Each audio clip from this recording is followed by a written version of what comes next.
Bonjour à tous, mesdames, messieurs, merci de votre fidélité à votre émission autour de l'info. Autour de l'info, d'abord les sommaires. La situation demeure confuse dans l'est de la République démocratique du Congo. Le cessez-le-feu n'est pas respecté par les agresseurs rwandais du M23 FC RDF qui occupent encore Goma, Bukavu et d'autres territoires depuis plus de 100 jours maintenant.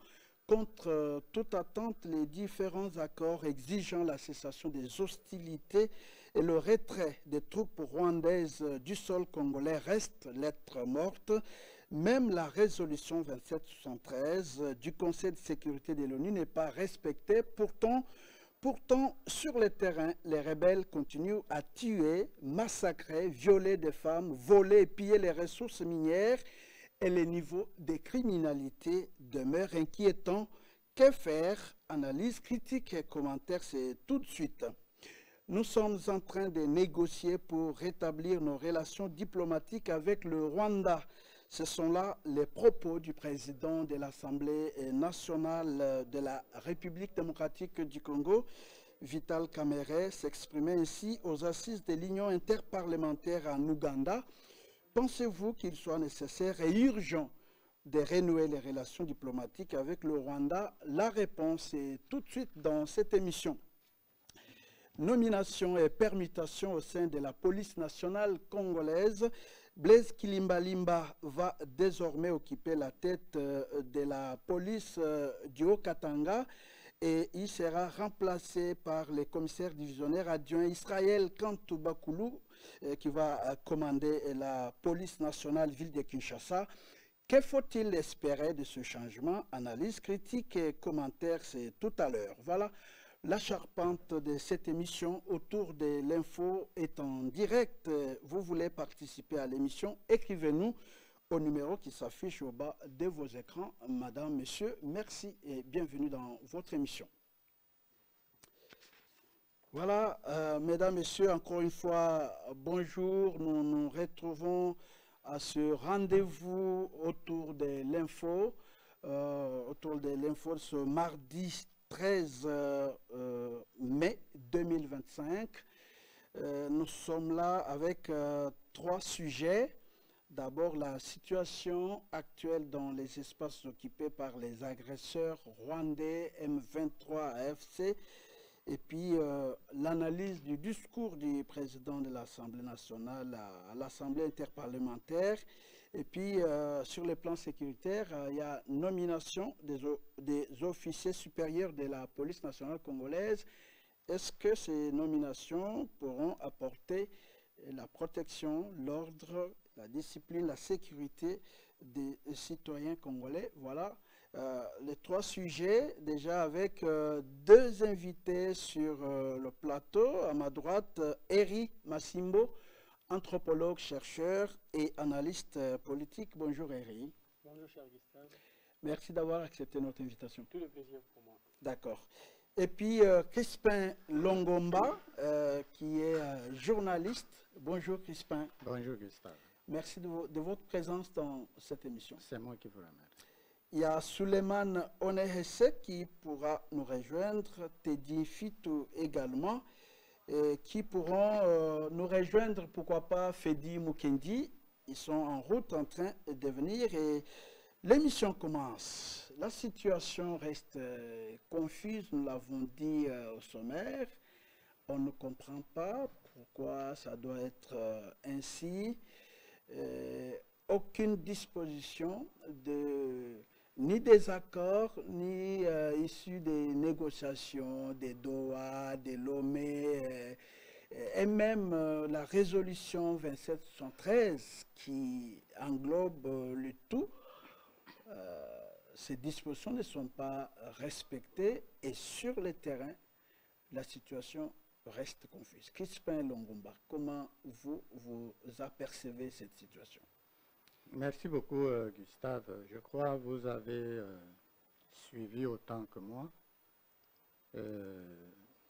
le communiqué du gouvernement central sur ce qui se passe à l'Est actuellement, faisant état de de violations de droits de l'homme, des assassinats, de viols, de recrutement forcé des enfants dans l'armée, donc tout un tas de choses. Alors on se demande, mais nous sommes à pied d'œuvre sur la voie des négociations avec le Rwanda, avec les forces du M23 AFC, mais pourquoi cela doit continuer alors que de notre côté, la République démocratique du Congo se montre confiant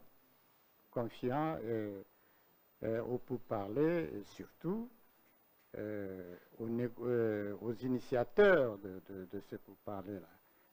Donc, nous pensons que le Rwanda, le M23, l'AFC doivent absolument respecter le cessez-le-feu tel qu'il a été indiqué à Luanda d'abord, et puis au Qatar. Mais le Rwanda n'existe pas. Oui, mais ça avait commencé de là, non? Ça avait commencé, c'est censé qu'on ne tient pas compte de ce qui s'est fait là-bas. On est maintenant sur, soit sur Doha, soit sur Lomé. Oui, tout à fait, mais il y a eu quand même un début. Il y avait un début, c'est-à-dire c'est Luanda qui avait ouvert les portes de la négociation, des négociations plutôt. Et donc on ne peut pas tout de suite là effacer qu'il y ait eu quelque chose à Luanda. Donc nous appelons plutôt les rebelles de pouvoir respecter le cessez-le-feu tel qu'il a été indiqué et tel que respecté par la République.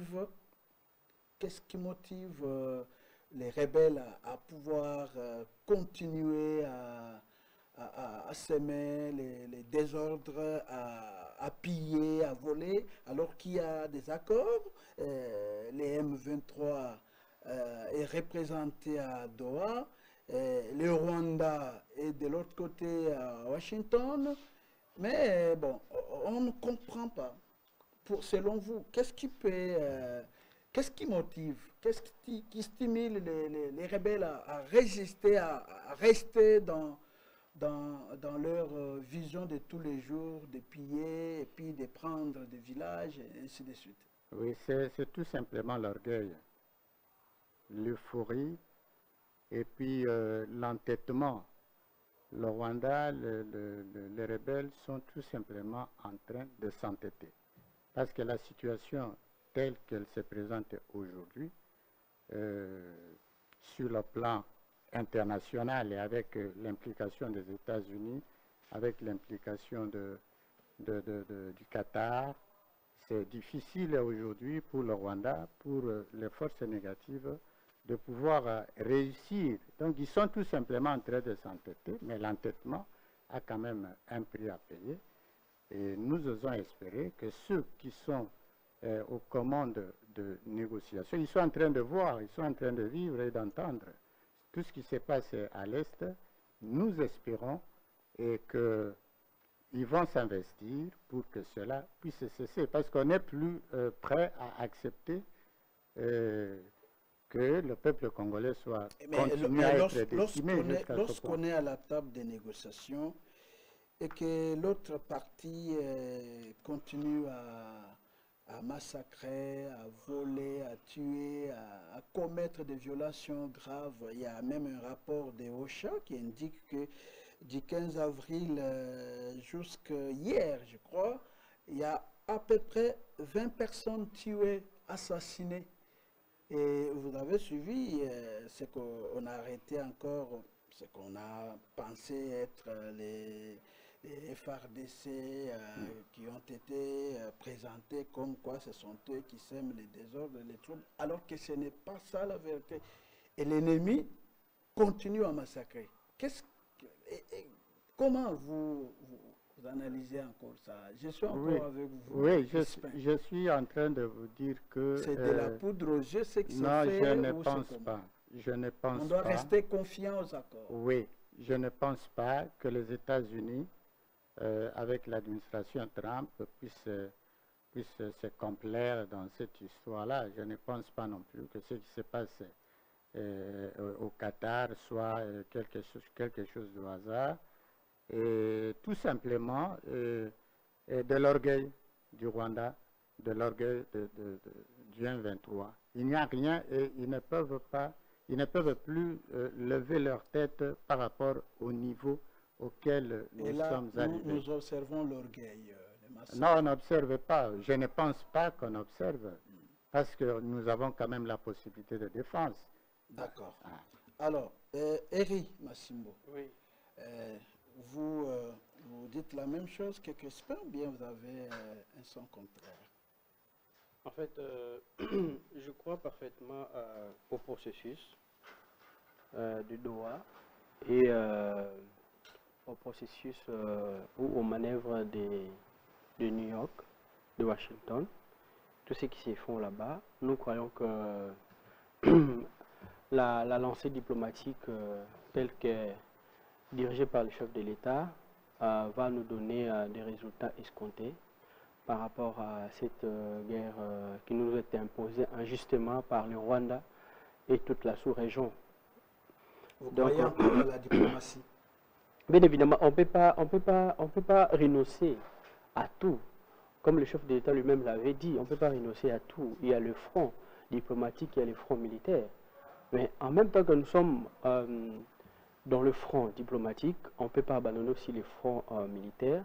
On doit appuyer sur l'accélérateur parce que apparemment il semble être un peu lent et les efforts sur le front militaire semblent un peu se ralentir. Soit nous sommes en train de voir les accords ou le processus tel que déclenché avec le groupe rebelle semble un peu, je ne sais pas, endormir le FARDC, mais je crois qu'il doit se réveiller. Les FARDC doivent se réveiller pour se battre. Parce que les accords seront conclus sur base de la progression, de la réalité sur terrain. Moins vous êtes vous occupez, moins vous serez considéré sur la table de négociation. Plus vous êtes sur terrain, plus vous serez considéré. Donc, si on maintient cette perspective, nous risquerons la RDC, nous risquerons de pouvoir conclure un accord de vaincu.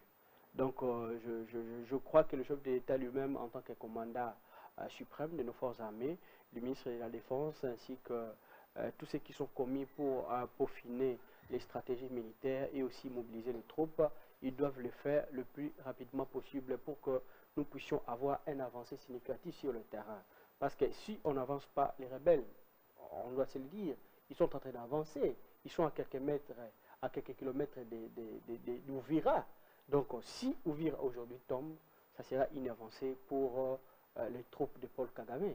Alors on ne peut pas renoncer parce que nous avons le devoir, un devoir légitime, d'accord, patriotique et naturel de pouvoir défendre les terres de nos ancêtres. On ne peut pas renoncer à la défense des terres de nos ancêtres et face à un ennemi qui nous agresse de manière injuste parce qu'il n'y a rien entre le Rwanda et nous. Donc nous, on n'a rien fait aux Rwandais et plutôt nous les avions accueillis depuis belle lurette et on continue à les accueillir aussi. On peut même remonter dans les temps. C'est la RDC qui accueille plus de réfugiés rwandais que le Rwanda accueille des réfugiés congolais. Donc, jusqu'à ce jour, nous continuons à le faire. Mais pourquoi cette posture rwandaise envers la RDC et certains citoyens que la RDC avait accueillis et 5 décennies après, ces citoyens-là aujourd'hui ont de la nationalité congolaise. Mais pourquoi ils sont en train de trahir leur pays d'accueil, les pays qui les a reconnus la nationalité? Il y a certaines qui occupent des postes dans les administrations publiques, dans les services militaires. On comprend que vous êtes encore dans les plaintes, les jeremiades Eri Massimbo. Non, ce n'est pas une plainte. C'est juste, on est en train juste de présenter la situation. On ne se plaint pas. Nous présentons la situation telle qu'elle est. Parce qu'elles sont avec vous et à Doha, et à Lomé, et à Washington. Mais sur le terrain, ils sont en train de prendre des villages, de tuer, de violer. Et qu'est-ce qui explique la posture du gouvernement? nous, notre posture, nous sommes dans une bonne posture. Seulement, il faudrait D'observation. appuyer... Non, non. Ouais. Les FRDC se battent. Vous savez, cette guerre a commencé depuis 2021. Si les FRDC ne se battaient pas, si le gouvernement congolais ne mettait pas assez de moyens, l'ennemi aurait déjà progressé, plus que nous l'attendons. Parce que même lui-même, il estimait qu'il pouvait atteindre Kinshasa dans moins de temps. Mais il les a fallu 3 ans pour occuper la ville de Goma. D'accord? Cela signifie qu'il y a les efforts. Mais nous sommes dans un contexte où notre armée, c'est une armée hétérogène, ce n'est pas une armée homogène. Les chefs de l'État, avec toute son équipe, sont en train de se battre pour que la RDC puisse avoir une armée homogène. Un commandement qui ne sera pas trahi et un service de renseignement qui ne va pas faire fuiter les informations. Ça ne sera pas infiltré. Voilà. Donc le chef de l'État est en train de travailler sur cette logique-là. Mais malheureusement, la théorie du chaos dont Mbanda a tant dit par rapport à la RDC, c'est cette théorie du chaos qui est en train d'être appliquée. C'est-à-dire de mettre le pays dans un état d'ingouvernabilité. D'accord? Dans un état d'ingouvernabilité, pourquoi? Justement pour pouvoir exploiter les minéraux de manière illicite, de pouvoir occuper les territoires congolais jusqu'à arriver à cessionner, d'accord, ces pays. Les livres de Rwanda, et là, tout le monde peut l'avoir, tout le monde peut l'acheter, tout le monde peut entrer en contact avec ce que Rwanda expose comme données. Donc, les gouvernements aussi peuvent l'exploiter. Parce que vous avez lu quand même cet ouvrage. Qu'est-ce que Rwanda préconise pour arriver à relever ces défis, à mettre fin à ce chaos qu'il prophétisait? Entre autres, Rwanda préconise la prise de la conscience. Parce que sans la prise de la conscience, nous ne serons pas sortir de ces gouffres. Nous devons prendre conscience. Et prendre conscience et tenir notre destin à main. Ne laissez pas les pays être dirigés par des gens dont on soupçonne leur identité. D'accord? Le pays doit être entre les mains des filles et des fils dignes de ces pays qui décideront de l'avenir de ces pays.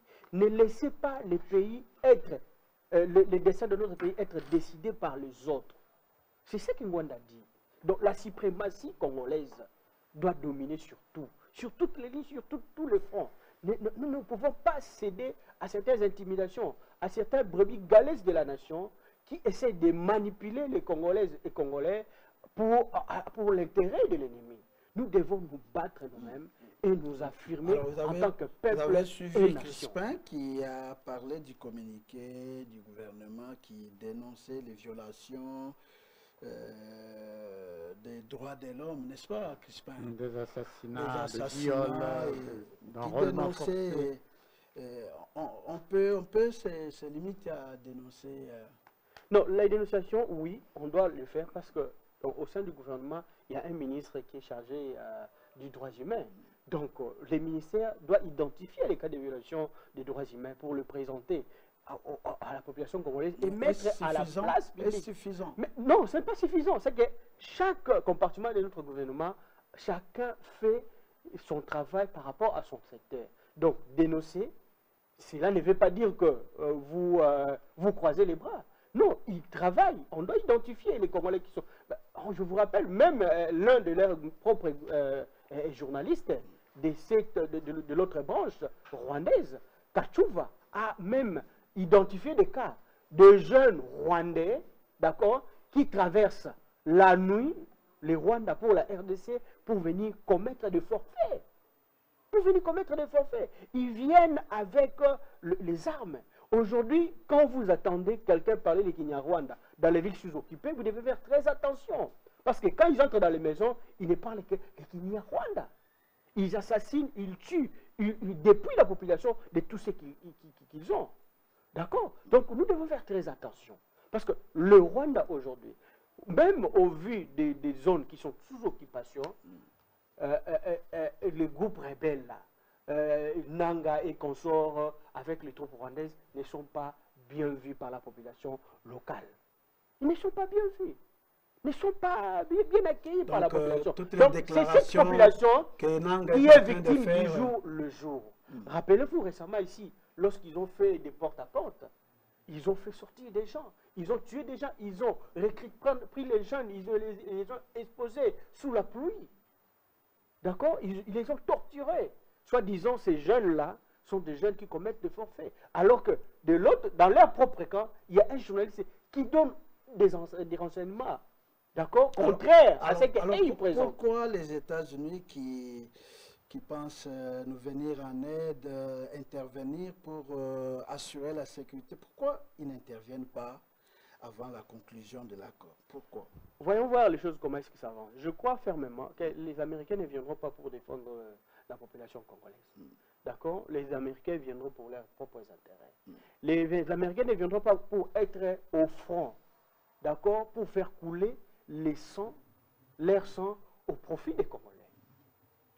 Référez-vous de certains rapports, de certaines statistiques qui dégagent que la vie d'un Américain vaut 50 vies africaines. D'accord?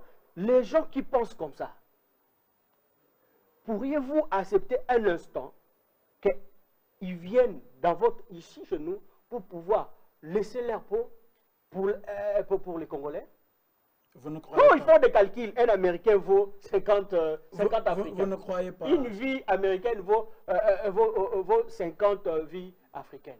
Croyez-vous les gens qui pensent de la sorte viendront se battre pour nous? Mais l'accord, c'est entre... Non, ils viendront sécuriser. Ils vont venir, bien évidemment, s'ils viendront. Ils viendront sécuriser les sites stratégiques. Mais au fond, c'est nous-mêmes qui devons nous battre.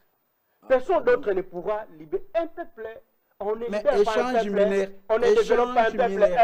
échange minéraire, sécurité. C'est à nous de pouvoir poser des conditionnalités. C'est à nous de pouvoir dire ce que nous voulons réellement dans ces accords-là. C'est à nous de pouvoir tirer le drap de notre côté dans ces accords-là. Nous ne devons pas attendre que les autres puissent décider sur nous. Cette suprématie congolaise, ça doit être enseigné. Ça doit être toute une idéologie, tout un courant de pensée qu'il faut exploiter. Parce que si nous attendons, on a vu avec les Roumains ici. Après, la ville de Goma était tombée. Après, la ville de Bukavu était tombée. Est-ce qu'ils ont su se battre, se sacrifier pour les Congolais, alors qu'ils ont été payés? Donc, pour se sacrifier, pour donner leur vie. Même l'option, les entreprises. Il faut... non, ils se battent. Non, les Blackwater, ils se battent en Ukraine. Mais est-ce que l'Ukraine gagne la guerre sur terrain? Non, c'est la Russie qui ne cesse d'avancer. Ok? Donc, le Black là, viendra, il ne recrute pas les Américains. Il recrute dans d'autres pays. Il ne recrute pas en Amérique. Il recrute d'autres nationalités. Ce ne sont pas les mêmes Américains qui viendront nous battre. C'est une entreprise, c'est des secrétaires américains qui viendra. Mais ce ne sont pas les Américains qui viendront pour se battre. Non, nous-mêmes, nous devons nous battre nous-mêmes. D'accord. Alors, Fedi Mukendi, la situation, vous l'avez suivi, vous nous avez trouvé en train de discuter la situation actuelle, violation sur violation et des accords et des résolutions et des droits humains dans la partie est de la RDC, que ce soit en Ituri, que ce soit au nord Kivu ou au sud Kivu. Les rebelles rwandais continuent de tuer, de violer, de piller. Comment vous analysez cette situation?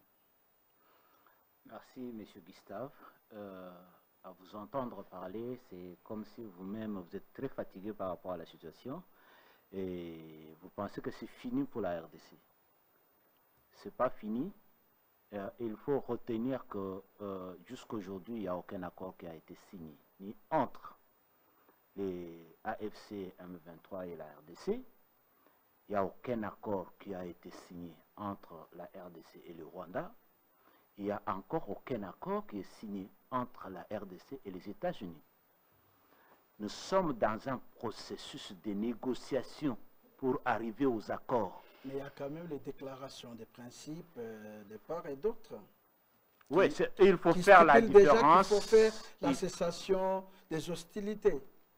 Il faut faire la différence entre les accords et des déclarations, la déclaration de principe qui n'est pas un document contraignant sur le plan juridique.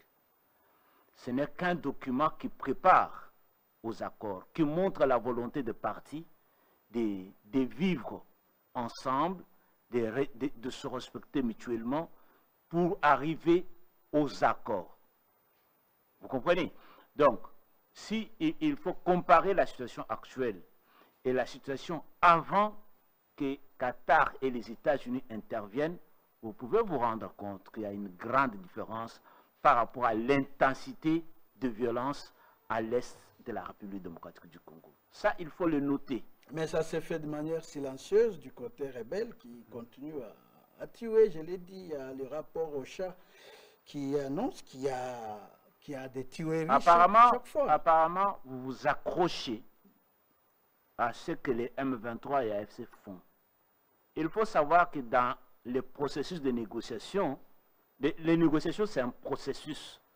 Ce n'est pas aujourd'hui qu'on commence, qu'on tait les bruits des armes. C'est un processus. Dans ce processus, il y a ce que nous appelons des positions de repli. Il y a des techniques de négociation. Les M23 peuvent en train de faire ça pour se faire prévaloir, même quand ils savent qu'en ce moment, la RDC est en train de remporter des victoires sur le plan diplomatique.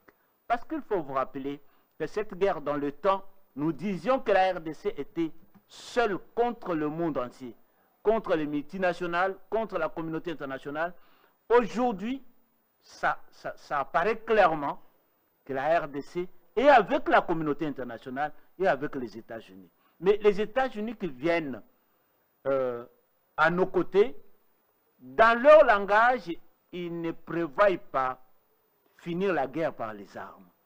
Ils prévoient finir la guerre par les dialogues, par la parole, par des négociations. Et ces négociations-là sont en cours. Parce qu'aujourd'hui, après la déclaration de principe, il y a eu l'avant-projet d'accord sur lequel les deux pays sont en train de travailler.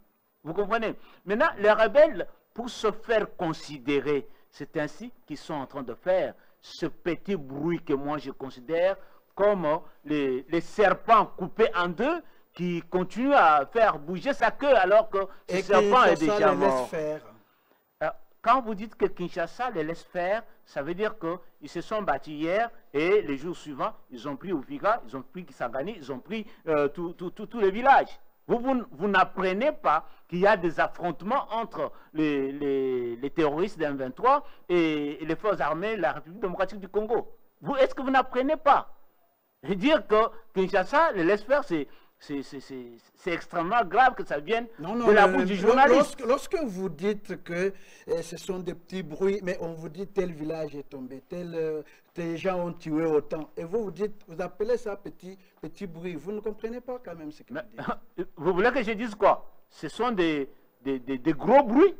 Vous voulez que je dise non, M23 et AFC sont en train de gagner le terrain partout? C'est ton terme, tu as dit petit non, bruit. je l'utilise bien. Ouais. Ce sont des petits bruits. Parce que quand nous comparons l'intensité de violence avant ce processus de Qatar et de New York et maintenant, ce n'est pas la même intensité. Ce n'est pas la même intensité. Vous vous rappelez que les AFC M23 étaient à Qatar, ils ont voulu se retirer de la table de négociation, posant un certain nombre de préalables. Mais qui leur avait dit de revenir à la table de négociation et signer une déclaration conjointe avec la République démocratique du Congo? Autrefois, dans cette émission, vous avez parlé des pressions intenses exercées sur les rebelles.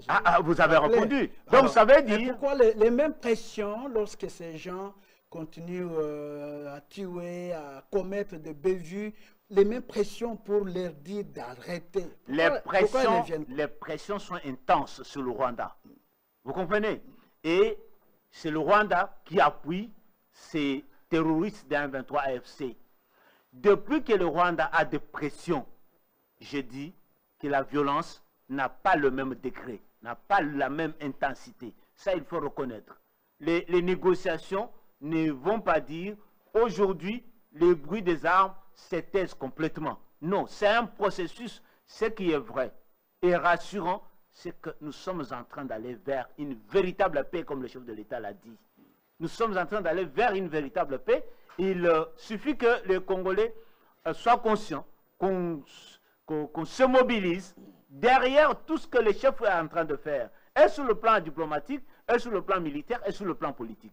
Il ne faut pas penser que c'est la responsabilité du gouvernement seul, c'est la responsabilité de chacun de nous, et même de journalistes, même dans la manière de poser les questions, M. Gustave.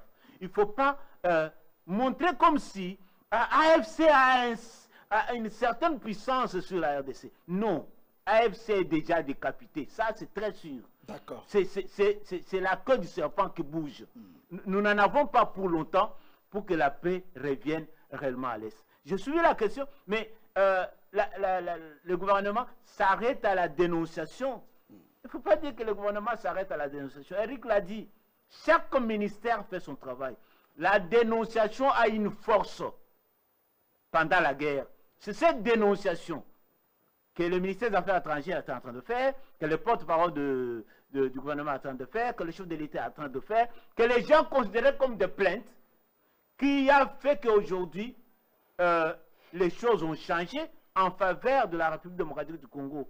La communauté internationale qui avait pitié du Rwanda, qui pensait que le Rwanda c'était un bon élève, aujourd'hui la communauté internationale s'est rendue compte que le Rwanda, c'est un pays voyou. Kagame, c'est un criminel. Et donc, le monde entier s'est rendu compte de ça, du fait de ce que vous appelez plainte et négociations inutiles. Ce n'est pas inutile, c'est important. Parce que si on ne le fait pas, et ils vont le faire, parce que les gens de AFC 123 ont dit à Goma que le gouvernement est en train d'armer des jeunes gens pour créer l'insécurité, aller se tuer et violer. Alors ce mensonge doit être décousu par le gouvernement. Et c'est ce que le gouvernement fait. Et il faut retenir que ce qu'ils sont en train de faire, ce sont des violations des droits de l'homme, ce sont des infractions qui ne vont pas rester impunies. C'est aux yeux du monde entier. Donc il faut voir ce que le gouvernement est en train de faire sa part de partition. Les médiateurs internationaux sont en train de faire leur part et la guerre a un début. Et la guerre a une fin. D'accord. Suleiman, on est ceux qui viennent de nous rejoindre. Bonjour Suleiman. Bonjour M. Gustave. Vous nous trouvez en plein débat sur la situation qui prévaut dans l'Est avec ces violations multiples des droits de l'homme par les rebelles du M23, RDF et AFC. Et comment vous analysez la situation? Merci M. Gustave. Quand on parle de cette situation de l'Est, c'est une situation qui choque. Et quand on est en train de le parler, nous devons le parler avec beaucoup de certitude et avec deux pieds sur terre. Pourquoi j'insiste que non, nous devons le prendre avec considération? Parce que vous allez remarquer que non, c'est d'abord, hormis ce que nous sommes habitués à chanter des richesses, ce sont les vies. Je ne dis pas de la vie, je dis les vies humaines. Ils sont très nombreuses qui sont décédées là-bas. Et chaque jour, chaque fois, on entend nous, Congolais, nous continuons toujours, ça devient comme si on veut remplacer la tuerie de l'Est à une chanson nationale, pour ne pas dire une nationale. À tout moment, quand vous vous réveillez le demain matin, on va vous parler que non, il y a eu des ou même si c'était une personne qu'on tuait, ça va nous interpeller. Et nous sommes en train d'entendre tous. Je pensais que non, c'est toujours la population qui devait commencer à regretter de cela. Ou qui devait commencer à se plaindre, à dénoncer. Mais ça nous rend compte que non, il y a même les autorités qui se placent à la place de la population pour commencer à dénoncer. Imaginez-vous, nous allons nous mettre par où, M. Gustave? Nous sommes gérés par les autorités. C'est les autorités qui ont la responsabilité de nous protéger, de nous sécuriser. Et c'est les mêmes autorités, au lieu de nous sécuriser, au lieu de prendre des précautions pour nous sécuriser, non, ils se substituent aussi, ou ils se remplacent à la place de la population pour commencer à dénoncer. Et donc toi, si on entre dans ta maison, on vient voler, tu ne peux pas dénoncer, tu restes calme. S'il vous plaît, il ne faut pas réduire la République démocratique du Congo. C'est juste une image. Ce n'est pas grave. C'est juste une image pour expliquer ce que Fedi a dit, il faut dénoncer. J'arrive là. Écoutez, si tu es un papa dans la maison, ce n'est pas toi de crier. La femme fait quoi? La femme, c'est la population. Les enfants font quoi? Ce sont elles la population. Toi, les papas, tu vas d'abord te placer à te battre. Ce sont les autres qui vont commencer à crier. Alors, si toi, les papas, tu commences déjà à te décourager. Je réponds seulement dans la question que vous venez de donner l'exemple là-bas. Les papas qui commencent d'abord à crier devant l'adversaire. Alors, quel est le sort des enfants? Quel sera alors le sort? Si toi, les papas, tu cries, tu dénonces, tu es en train de faire tout du bruit, oh non, non, venez, il y a des gens. Alors, quel sera le rôle des enfants? Les enfants sont là, ils savent que non, quand le papa est là, nous sommes protégés. C'est comme ça que la République est gérée. Quand la République, nous, population, quand nous sommes là, et on nous dit que non, nous avons les autorités, et nous les voyons. Et on est confiant que les autorités doivent aussi jouer leur rôle. Mais malheureusement, quand nous sommes en train de faire l'évaluation, nous trouvons que non, nous nous retrouvons ensemble avec la population, avec les autorités. Parce que tu es venu en retard, Eri l'a dit, on se bat. Oui, mais c'était le point de vue. C'était le point de vue. Les Wazalendo se battent. C'était le point de vue. Parce que tu es venu en retard, que tu n'as pas pu répondre à ce qu'il a dit. C'était le point de vue de M. co-débatteur Henri. Moi, je donne mon point de vue et j'ai fait mes analyses. OK? Alors, je ne suis pas lié à répondre ou à accepter tout ce qu'il a dit, que je sois ou que je ne sois pas là. Je l'ai trouvé en train de parler. OK. Qu'est-ce qu'on veut arriver à ce stade? À l'Est, j'ai entendu mes prédécesseurs que je viens de trouver en train de parler, ils parlent trop des droits de l'homme. Droits de l'homme, droits de l'homme. C'est normal. La RDC fait partie de cette organisation des droits internationaux, tout ça, de protection. On ne refuse pas. C'est vrai. Quel est cet apport que ces gens-là nous donnent? C'est les organisations des droits de l'homme nous apportent quoi? Et ça, c'est un aspect. Deuxième aspect que nous devons bien voir, prenez que même les autres qui nous agressent, les droits de l'homme n'est pas seulement droits de l'homme pour la République démocratique du Congo. Et une partie seulement que les rebelles ne gèrent pas que les droits de l'homme existent. Non. Les droits de l'homme, c'est de part et d'autre. Comme les droits de l'homme, les mêmes droits de l'homme là, que nous ne voyons pas là, que nous écoutons seulement qu'il y a un droit de l'homme, tout ça. C'est normal. Alors, vous voulez voir comment? Il veut voir les droits de l'homme. Il est rouge ou il est noir? Hein? Voir il est géant, ce droit-là, ou bien il est chétif. Vous êtes content quand on parle qu'il y a des morts pour la République? Non, allez-y, mais toi, tu parles des droits de l'homme. Mais je vous dis, tu veux voir droits de l'homme? Oui, oui. Je parle en connaissance de cause. Allez-y, allez-y. C'est écrit droits de l'homme. C'est abstrait. Laissez-moi parler. Vous avez parlé, j'étais calme.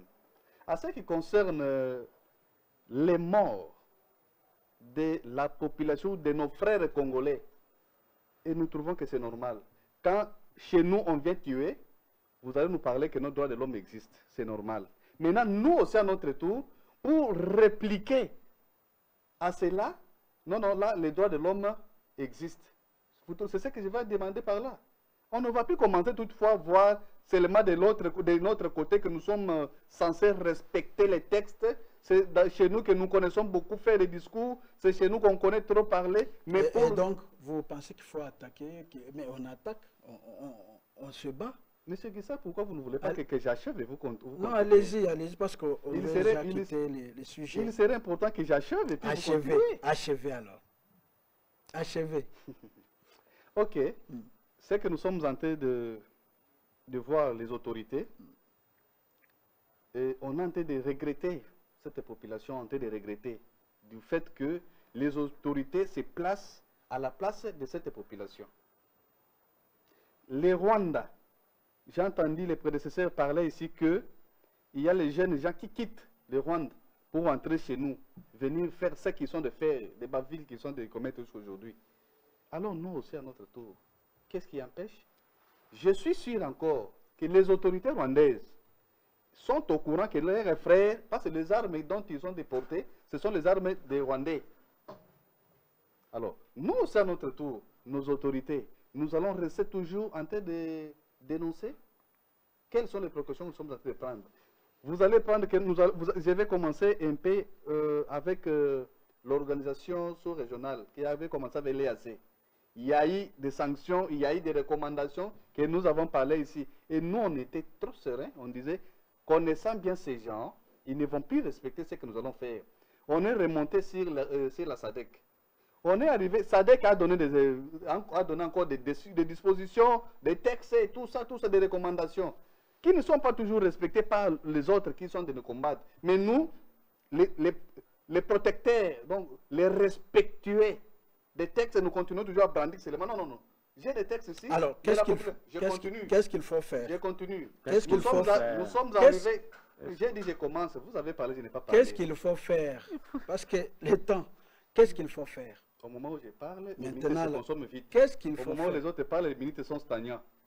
Qu'est-ce qu'il faut faire, selon vous, pour C'est- contraindre ces gens, pour soit contraindre- à s'arrêter, soit à les bouter dehors? Qu'est-ce qu'il Écoutez, faut faire? Mais quand les gens parlent de la diplomatie, mais diplomatie aussi a des principes. On répond le fait par le fait. Ça fait partie des principes diplomatiques. Comment ça fait-il que non, les gens, ils parlent seulement de la diplomatie vague, ils ne savent pas respecter les principes diplomatiques? Qui ne connaît pas que dans la diplomatie, la guerre fait partie d'une réponse directe et qui met fin à toute action? Quand on parle de réciprocité diplomatique, ça fait partie aussi de cela. On vous agresse, vous vous tolérez. On vous agresse, vous vous tolérez. Non. La réciprocité exige. Donc il faut J'ai dit au nom de cette diplomatie dont on est en train de parler. Au nom de la diplomatie, on dit quand on vous agresse, vous aussi vous devez répliquer. C'est ce qu'on appelle réciprocité en matière de force. Alors, on est en train de vous tabasser, vous vous dites non, non, moi je suis là, je suis... Non, non, il n'y a pas quelque chose. Il faut je suis là. réciproquer. Nous sommes un État. Donc selon vous, il faut réciproquer. Nous devons respecter seulement tout autre principe diplomatique. D'accord. C'est clair, c'est clair. Alors, Crispin Longomba, on revient chez vous. Une minute, que faire dans cette situation?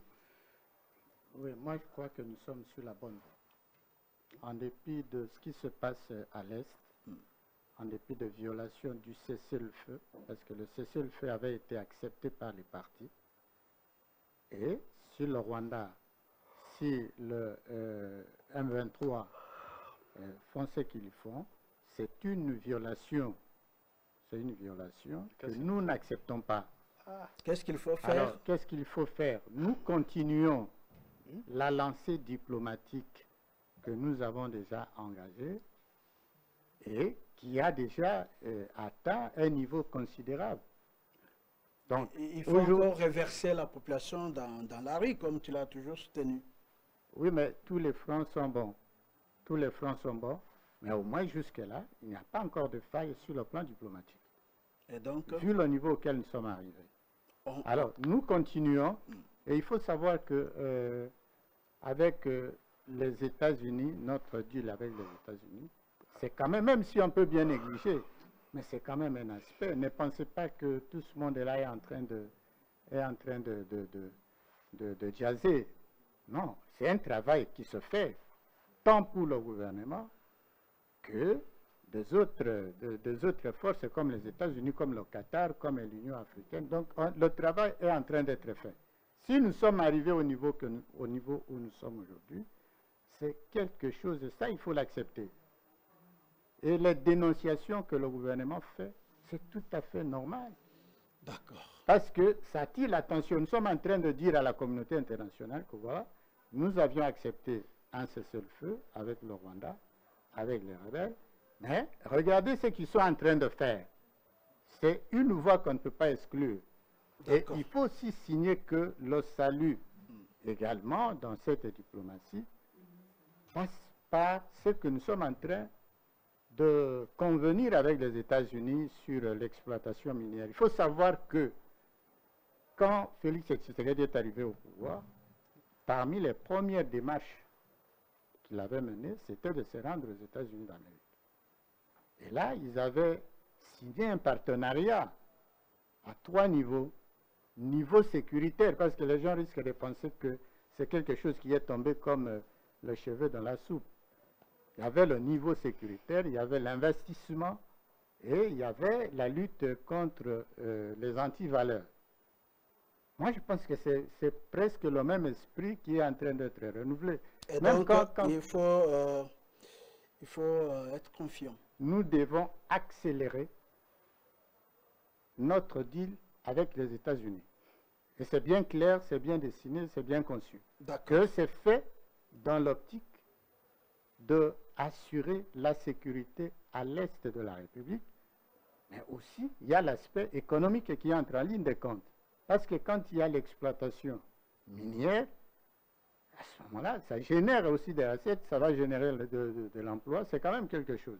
Et dans l'entretemps, ça nous permet, nous, la RDC, une fois accédé à la paix, de pouvoir nous organiser, notre gouvernance interne, mais aussi organiser l'armée, pour que dans l'avenir, nous ne puissions pas connaître tout ce que nous sommes en train de connaître aujourd'hui. D'accord. Alors, Eri Massimou, que faire dans une minute, hein?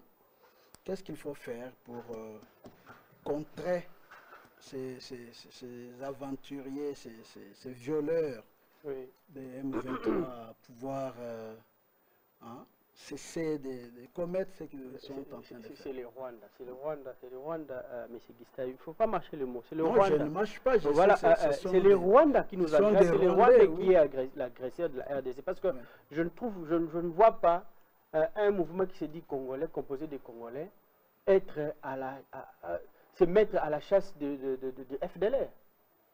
Les FDLR sont des citoyens rwandais.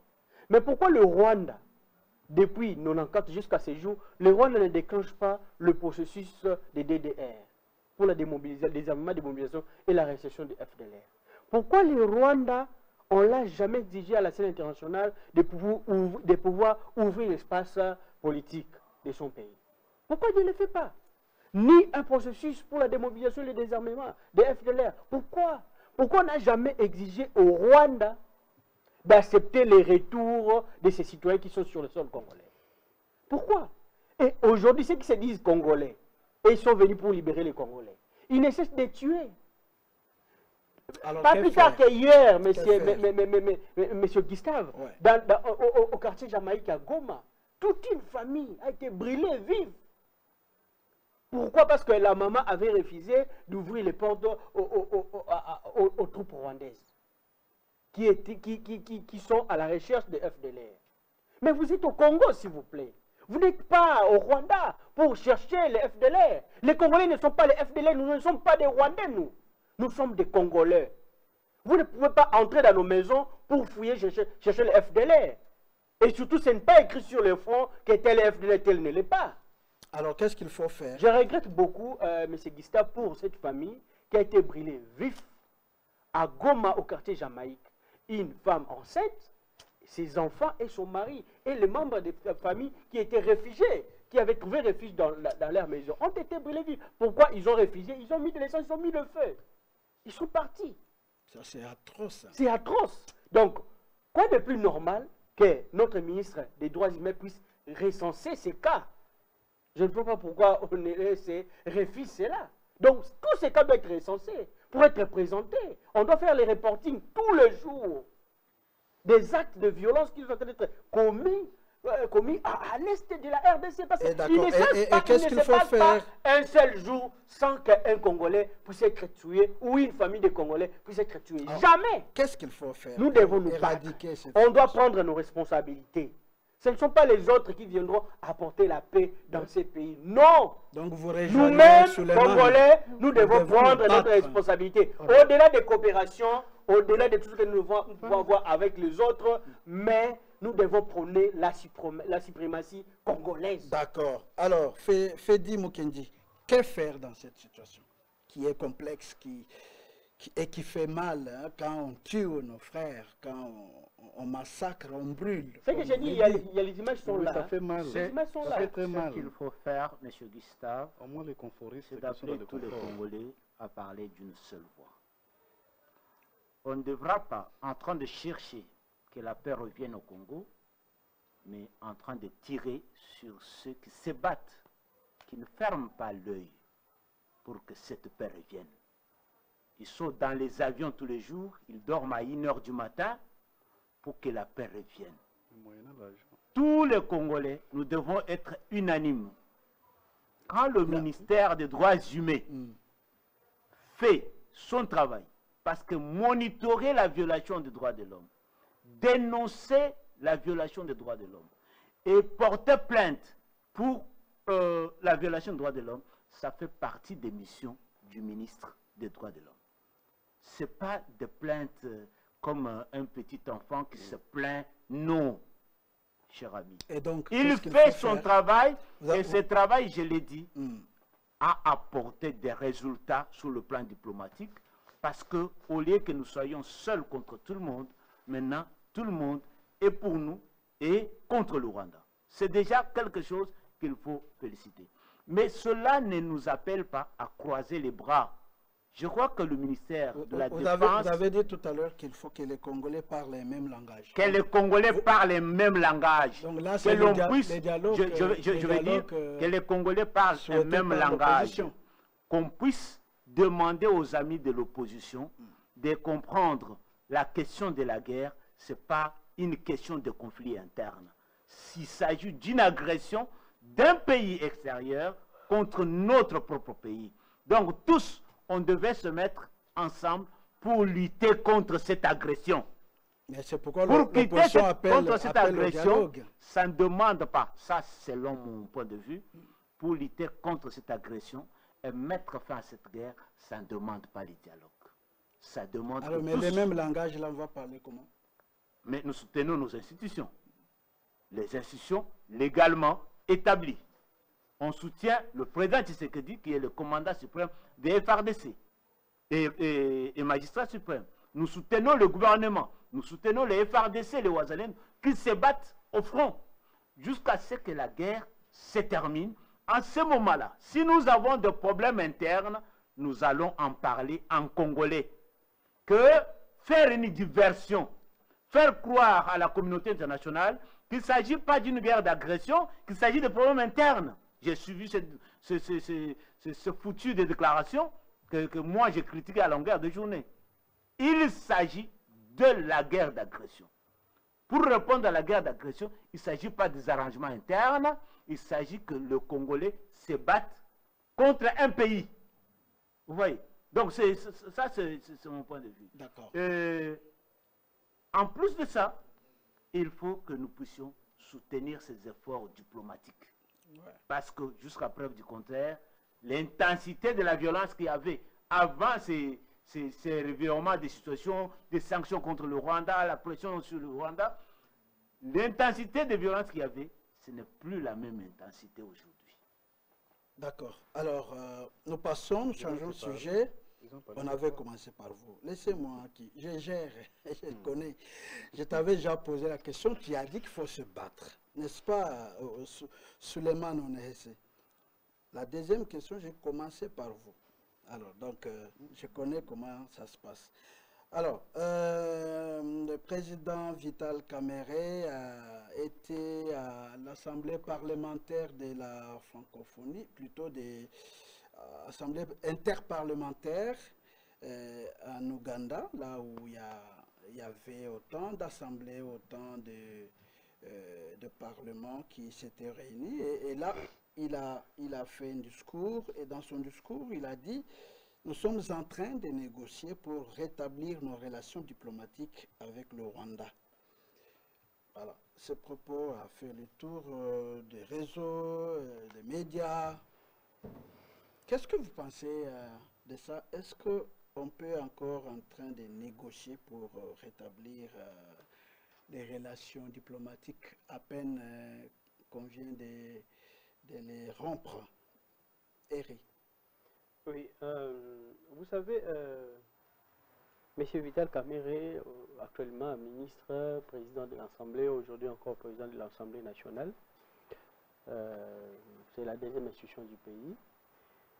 Il représente la population dont il a été élu, la population du territoire de Walungu, d'ailleurs, un territoire qui était sous occupation à un certain moment donné. Et ces jours, il a eu à participer dans l'Assemblée interparlementaire de la région. Ces propos, moi, je le mets dans un cadre purement panafricaniste. Dans un cadre purement panafricaniste, là, il était dans sa peau du panafricaniste plutôt que dans sa peau des Congolais. Parce que si c'était mis dans la peau d'un Congolais, il aurait dénoncé. Parce que la diplomatie, la rétablir, oui. Rétablir la coopération latérale, bilatérale ou multilatérale avec les pays de la sous-région, bien sûr. Mais tout ça, ça doit se faire sous certaines conditionnalités. On ne peut pas rétablir les relations avec un pays qui vous agresse et qui vous a toujours agressé. Avec un pays qui a toujours tué vos frères et vos sœurs. Avec un pays qui a toujours pillé vos minéraux, sol et sous-sol. La faune décimée, votre faune et votre flore. On ne peut pas privilégier les accords ou les relations avec un pays qui a des visées hégémoniques, de pouvoir annexer une partie de vos territoires dans son pays. On ne peut pas établir une relation avec un pays qui vous agresse et qui occupe, d'accord, de deux grandes villes de l'est du pays, j'ai dit Goma et Bukavu. On ne peut pas établir une relation de bon voisinage avec un pays qui, à ces jours, il ne se passe pas une seule journée, une seule nuit, sans que nous puissions entendre un frère, une soeur, une famille tout entière a été brûlée, massacrée, tuée. D'accord? Il ne se passe pas une seule journée sans qu'on puisse découvrir des corps en état de décomposition de la vie de Goma et de la vie de Bukavu. D'accord? Voilà l'état dans lequel le pays, que Vital Kamerhe prône, de pouvoir rétablir les relations. D'accord? Je crois dans cette assemblée-là, interparlementaire, le président, le speaker de l'Assemblée nationale s'était mis dans sa peau des panafricanistes plutôt que dans sa peau des Congolais. Parce que, ben, peu importe la peau des panafricanistes que vous pouvez porter, mais à un certain moment donné, il faut porter la peau congolaise pour exprimer, d'accord, les déshydratats congolais, pour exprimer le ras-le-bol congolais, pour exprimer la souffrance, les malheurs, la terreur, la peur sous laquelle le peuple congolais vit dans la partie est du pays du jour le jour. Il faudrait le faire. Quand il parle aussi de l'exploitation commune avec du pétrole, de la Albert et les gaz avec l'Ouganda, je ne refuse pas. Nous devons le faire. D'accord? Mais dans quel état on peut le faire? Il faut des préalables. On ne peut pas se mettre à coopérer avec des pays qui servent d'arrière-pays au groupe rebelle. D'accord? Rappelez-vous, l'Ouganda a hébergé des rebelles. Rappelez-vous, tous les pays de la sous-région. On y a hébergé des gens qui aujourd'hui sèment la terre, qui occupent aujourd'hui l'est de la RDC, qui ne font que massacrer, tuer. Vous n'êtes pas d'accord avec lui, apparemment. En fait, dans sa peau de panafricaniste, oui, il doit prôner la coopération, la paix, les relations entre Africains, mais dans sa peau des Congolais, il devrait dénoncer aussi le rôle du mal que joue le pays de la sous-région. Il devrait le faire, parce que c'est le premier des porte-parole des Congolais. Parce que c'est lui le président de l'Assemblée nationale. D'accord? Il devait se mettre dans cette peau-là pour dénoncer aussi tout ce qui se passe et donc, dans la partie est du pays. À vous suivre, vous n'êtes pas... Vous pensez qu'on ne peut pas vite rétablir les relations diplomatiques avec le Rwanda? En fait, il faut certaines conditionnalités. C'est par rapport aux accords qui sont en train d'être signés. Nous avons le respect de l'intégrité territoriale, le respect de la souveraineté. C'est énoncé dans le principe des accords. Je crois que c'est les deux premiers articles. D'accord? Il faudrait le respect de l'intégrité territoriale de la RDC. Ça doit être respecté. Le respect de la souveraineté de la RDC. Les non-immixtions dans les affaires intérieures d'un pays. Donc, tant que les soldats rwandais sont sur les sols congolais... On ne peut pas. Comment on peut privilégier les relations bilatérales au moment où le Rwanda occupe la RDC, au moment, en ce moment même, on ne sait pas. Parce que le reporting ou le monitoring, on le fait sur des cas que nous voyons dans des grandes villes, Goma et Bukavu. Ce qui se passe dans l'arrière-pays de Bukavu et Goma, dont nous ne sommes pas au courant. Qui fait le monitoring, qui fait le reporting? On ne peut pas établir des relations avec un pays qui vous occupe, qui exploite, qui tue vos citoyens. Non, non, non. D'accord. Il y a des préalables. Il pouvait bien dire ça, mais il faut des préalables. Il devait poser des préalables. Le chef de l'État le dit aussi. Le chef de l'État le fait. Ici, au Forum économique pour l'Afrique, au Congo-Brazzaville, rappelez-vous, le chef de l'État avait dit, on ne peut pas dire qu'on doit casser le mur entre les pays africains pour l'ouverture économique et sociale du peuple au moment où il y a certains États qui envahissent d'autres États. Les États avaient dit quoi? Au lieu de casser le mur, nous, la RDC, nous allons construire nos murs. Pourquoi? Parce que les attitudes de certains pays africains ne sont pas bonnes envers la RDC.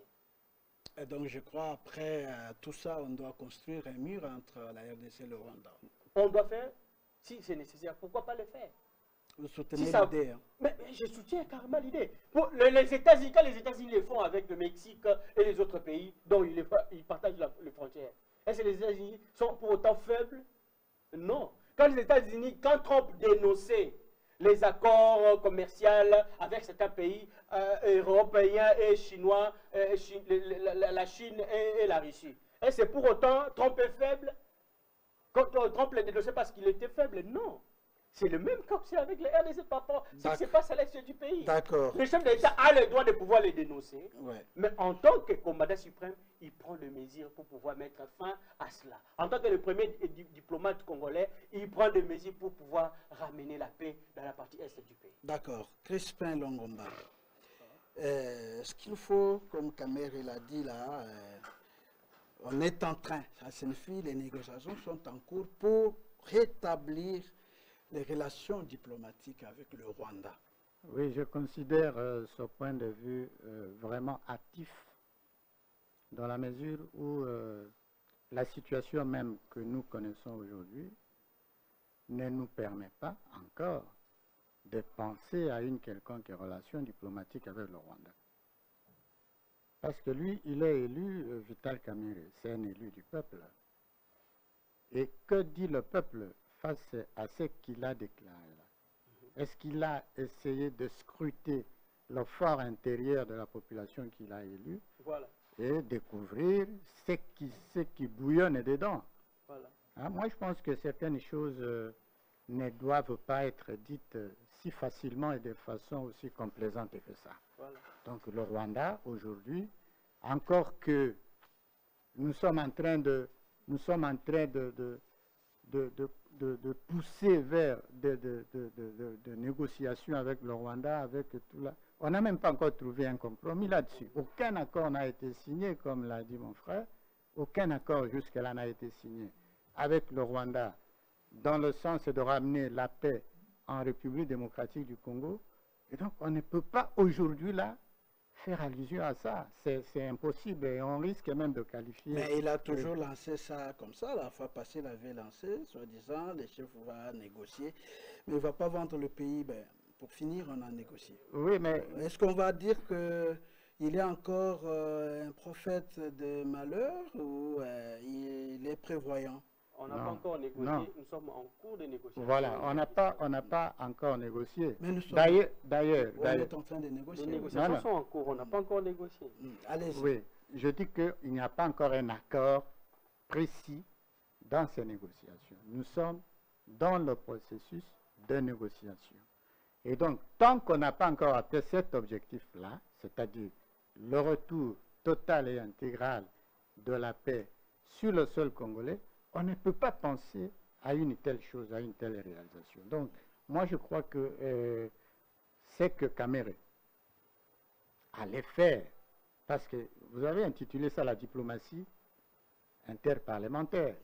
Hein? Il existe aussi la diplomatie parlementaire, c'est-à-dire une diplomatie au-delà des acteurs parlementaires. Non, le fait qu'il soit dans ces assises-là, il fait ce qu'on appelle la diplomatie parlementaire. Oui, interparlementaire, parce qu'il a parlé au sein... Maintenant, ici, lui fait la diplomatie parlementaire, mais la session ou le forum qui les a réunis, c'était un forum des autres parlements d'Afrique.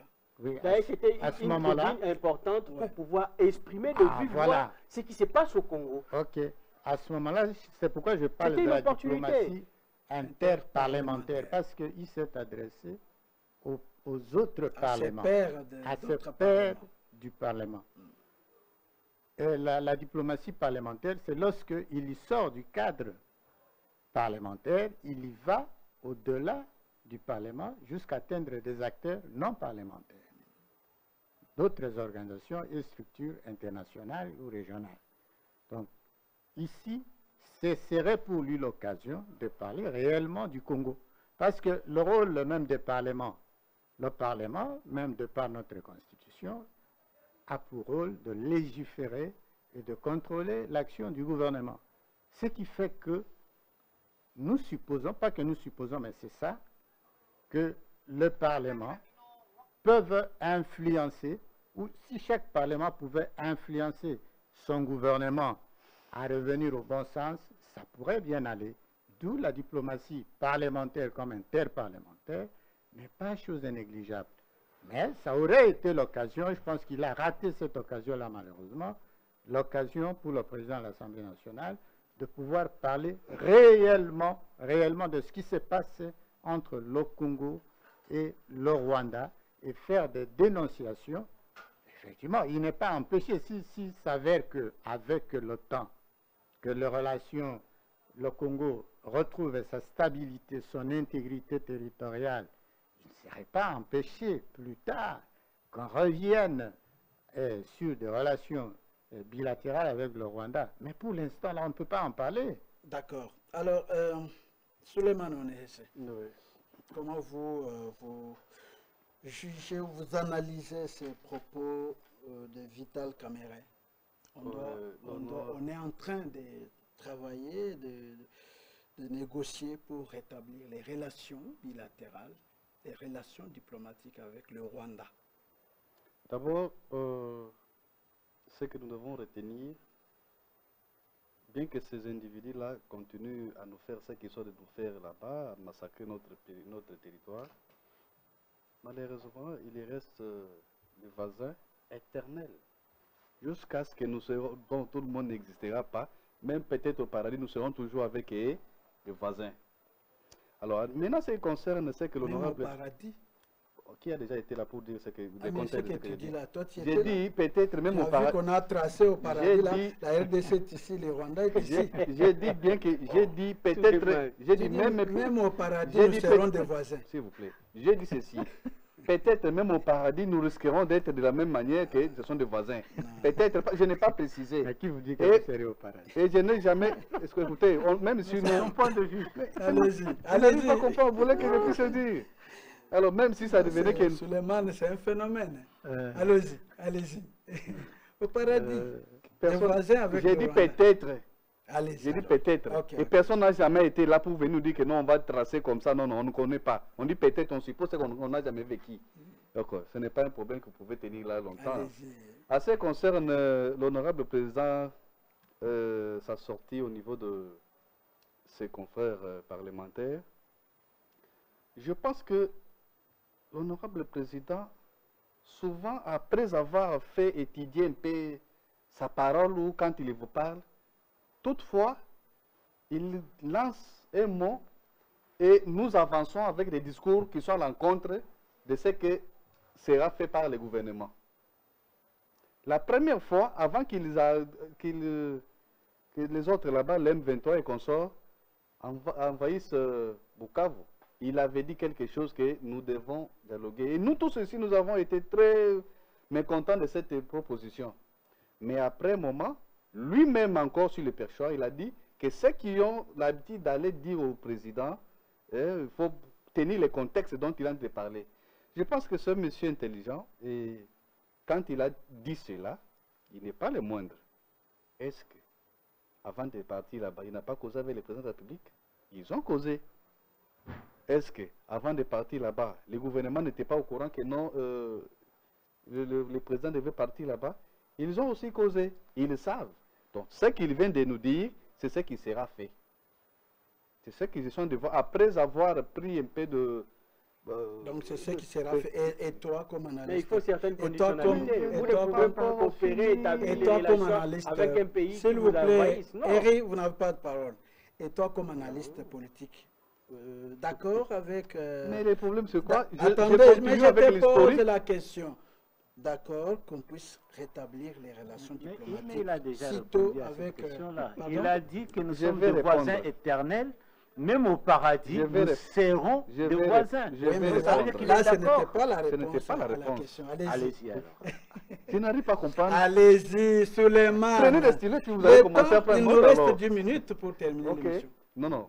En tant qu'analyste, après avoir suivi toute autre déclaration, nous osons croire que, certes, que le Rwanda et l'Ouganda, qui n'est pas ici, parce que nous, quand on parle ici, on voit seulement le Rwanda. Non.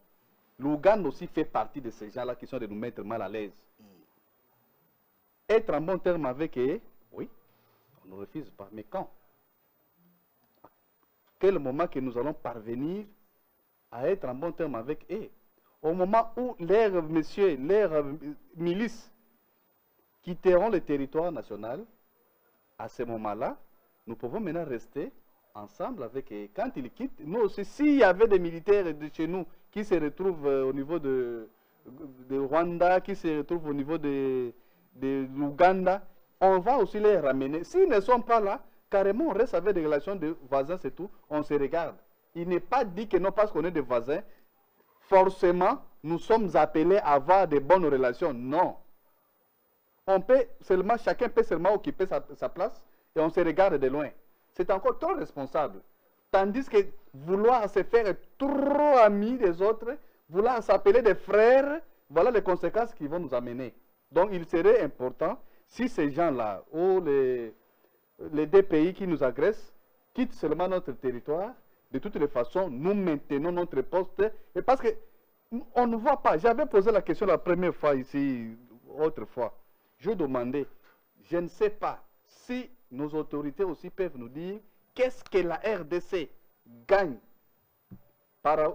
vis-à-vis de ces pays voisins qui nous tortillent. Parce que quand on fait même cette proposition d'accord, on n'a pas entendu que non, le Rwanda, nous allons aussi prendre quelque chose du Rwanda qu'on va commencer peut-être à co-gérer. Non. Toutes choses qu'on a proposées là-bas, ce sont toujours des richesses de la République. Par conséquent, comme on n'a pas d'intérêt plus favorable de première qualité avec l'Ouganda et le Rwanda, je trouve que non, on peut seulement rester des amis de bonjour, pour ne pas se faire encore trop de frères. D'accord. Merci Suleiman One Hesse. Alors, Fedi, on termine avec vous cette question.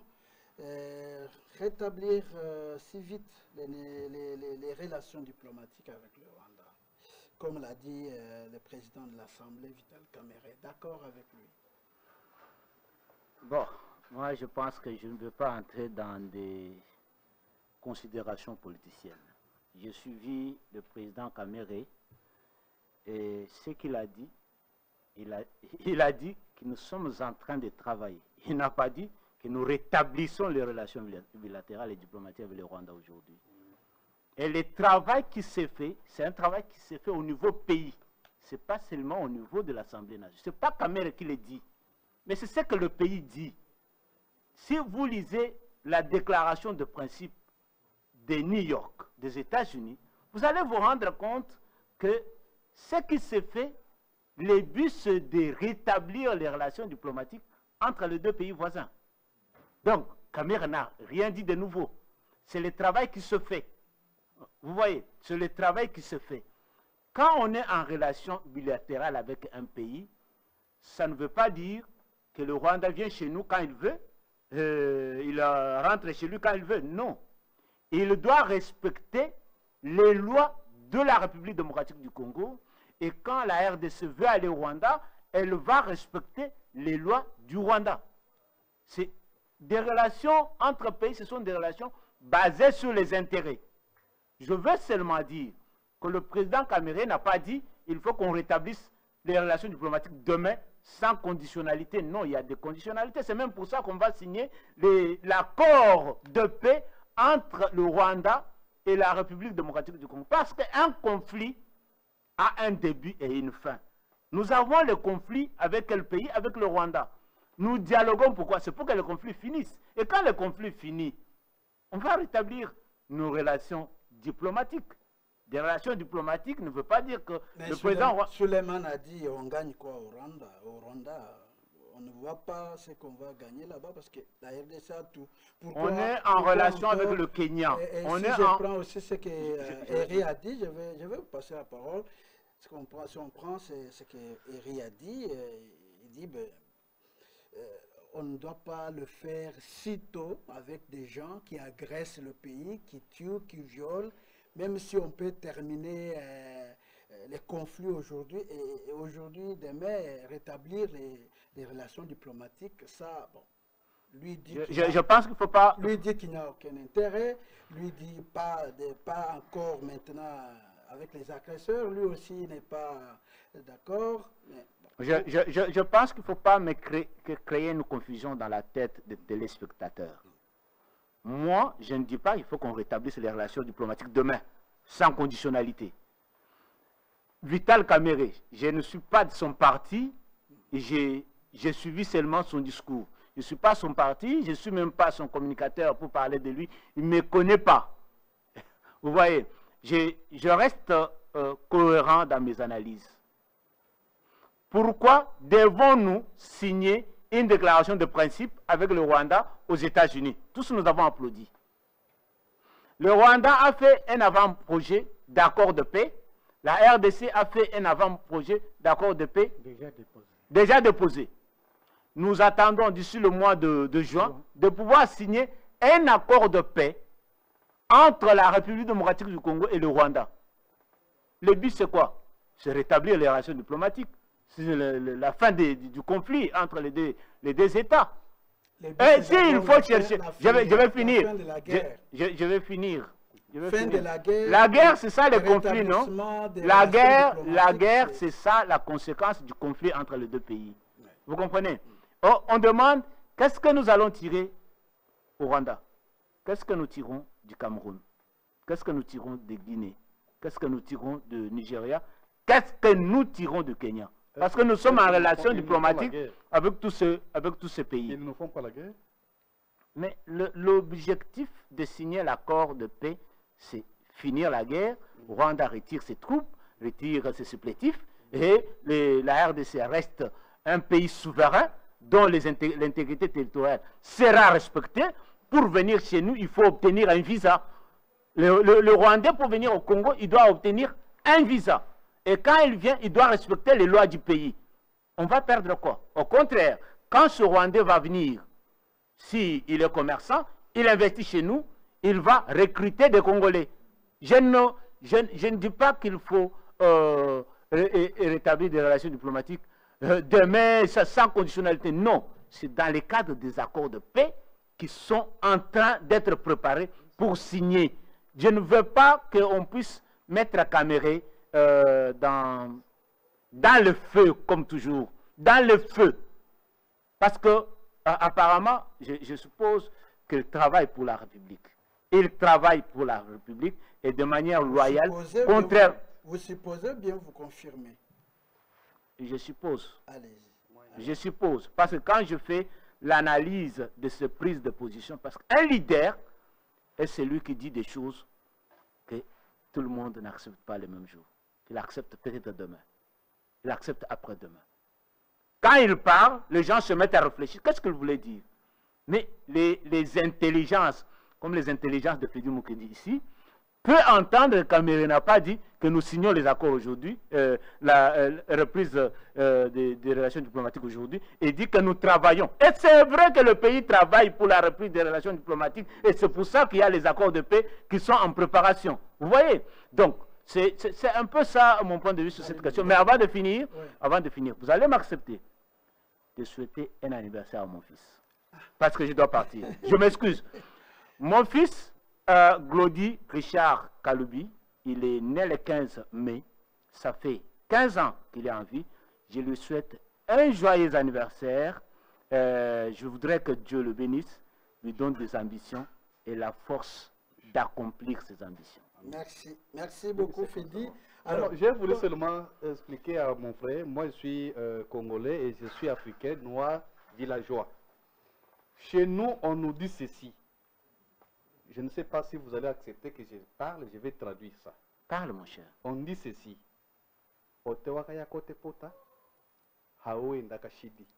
C'est-à-dire quoi? La tête que toi tu as blessée, tu ne peux pas revenir demain matin pour venir regarder ou bien vérifier les poux. C'est comme ça avec les Rwandais.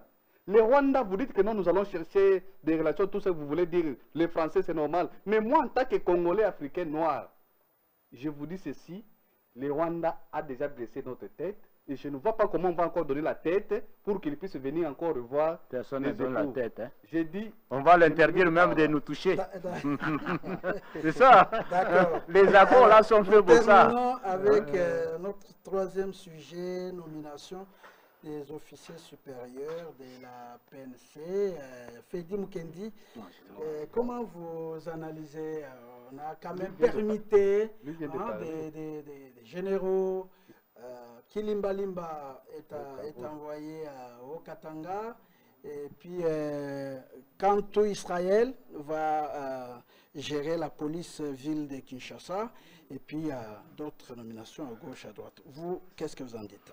Bon, je pense que les permutations, c'est le fonctionnement normal de la police. Il est même anormal de garder les policiers dans les mêmes localisations plusieurs années. En changeant comme ça, donc les policiers changés ont des innovations. Ils pensent avoir, ils sont dans un nouveau terrain, ils se battent pour mettre de nouvelles stratégies et voir là où ils étaient, ce qu'ils n'ont pas pu bien faire pour améliorer. Mais ce qu'il faut dire, c'est que le ministre de l'Intérieur et la police ont encore vraiment un grand travail à faire pour assurer la sécurité dans les grandes villes. Moi, j'ai été victime de Koulouna, qui sont venus jeter des pierres dans notre quartier. On a appelé la police. On a appelé la police la plus proche. Il dit, nous n'avons pas d'éléments. On n'a qu'un seul élément. On a appelé la police au niveau de la commune de... c'est quoi Matongé? Kalamou. La commune de Kalamou, on a envoyé même quelqu'un là-bas, il dit non, ici, il faut attendre demain, parce que ici, il ne reste que 3 éléments. J'ai appelé les numéros de la police ville le matin. Jusqu'à 13 h, il n'y avait rien. À 13 h, j'ai appelé encore. C'est alors qu'il a appelé les districts. Le district m'a appelé. Et jusqu'à aujourd'hui, je n'ai vu aucun élément. Et donc, quand tu as du pain sur la planche. Donc, le nouveau commandant de la police, il a du pain sur la planche. Il doit faire tourner son ménage et pour arriver à mériter la confiance de la population et mériter la confiance du commandant suprême qu'il a placé là-bas. Parce que Kinshasa, la police, c'est bien quand le véhicule passe. Hein. Apparemment, le véhicule passe dans les intérêts de la police. Mais quand il s'agit réellement des intérêts de la population, je commence moi à mettre vraiment en doute le travail de notre police. D'accord. Suleiman, rapidement, on termine. Ok, merci beaucoup. À ce qui concerne la permutation, ce n'est pas seulement les policiers, il y a aussi les militaires, il y a aussi les magistrats et consorts. Mais qu'on ne se limite pas seulement sur les officiers là pour les permuter.